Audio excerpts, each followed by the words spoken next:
When Rachel saw that she bore Jacob no children, Rachel envied her sister. She said to Jacob, "Give me children, or else I will die."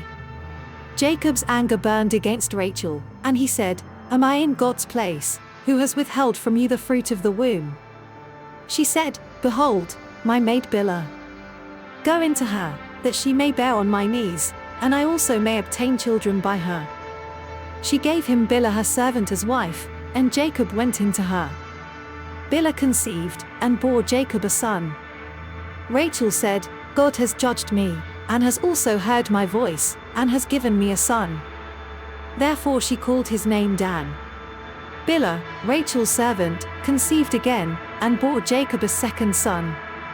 Rachel said, "I have wrestled with my sister with mighty wrestlings, and have prevailed." She named him Naphtali. When Leah saw that she had finished bearing, she took Zilpah, her servant, and gave her to Jacob as a wife. Zilpah, Leah's servant, bore Jacob a son. Leah said, "How fortunate!" She named him Gad. Zilpah, Leah's servant, bore Jacob a second son. Leah said, "Happy am I, for the daughters will call me happy." She named him Asher. Reuben went in the days of wheat harvest, and found mandrakes in the field, and brought them to his mother, Leah. Then Rachel said to Leah, "Please give me some of your son's mandrakes." Leah said to her, "Is it a small matter that you have taken away my husband? Would you take away my son's mandrakes, also?" Rachel said, "Therefore he will lie with you tonight for your son's mandrakes."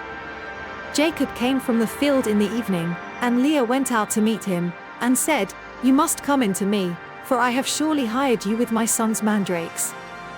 He lay with her that night. God listened to Leah, and she conceived, and bore Jacob a fifth son. Leah said, "God has given me my hire, because I gave my servant to my husband." She named him Issachar.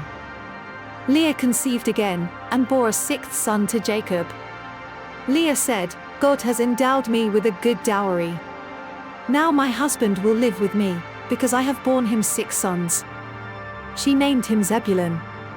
Afterwards, she bore a daughter, and named her Dinah.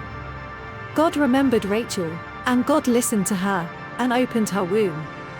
She conceived, bore a son, and said, "God has taken away my reproach." She named him Joseph, saying, "May Yahweh add another son to me." When Rachel had borne Joseph, Jacob said to Laban, "Send me away, that I may go to my own place, and to my country. Give me my wives and my children for whom I have served you, and let me go, for you know my service with which I have served you." Laban said to him, "If now I have found favor in your eyes, stay here, for I have divined that Yahweh has blessed me for your sake."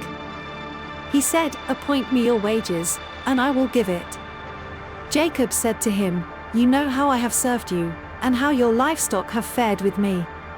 For it was little which you had before I came, and it has increased to a multitude. Yahweh has blessed you wherever I turned. Now when will I provide for my own house also?" Laban said, "What shall I give you?" Jacob said, "You shall not give me anything. If you will do this thing for me, I will again feed your flock and keep it. I will pass through all your flock today, removing from there every speckled and spotted one, and every black one among the sheep, and the spotted and speckled among the goats. This will be my hire. So my righteousness will answer for me hereafter, when you come concerning my hire that is before you. Every one that is not speckled and spotted among the goats, and black among the sheep, that might be with me, will be considered stolen." Laban said, "Behold, let it be according to your word." That day, he removed the male goats that were streaked and spotted, and all the female goats that were speckled and spotted, every one that had white in it, and all the black ones among the sheep, and gave them into the hand of his sons. He set 3 days' journey between himself and Jacob fed the rest of Laban's flocks. Jacob took to himself rods of fresh poplar, almond, and plane tree, peeled white streaks in them, and made the white appear which was in the rods. He set the rods which he had peeled opposite the flocks in the watering troughs where the flocks came to drink. They conceived when they came to drink. The flocks conceived before the rods, and the flocks produced streaked, speckled, and spotted. Jacob separated the lambs, and set the faces of the flocks toward the streaked and all the black in Laban's flock. He put his own droves apart, and didn't put them into Laban's flock. Whenever the stronger of the flock conceived, Jacob laid the rods in front of the eyes of the flock in the watering troughs, that they might conceive among the rods, but when the flock were feeble, he didn't put them in. So the feebler were Laban's, and the stronger Jacob's.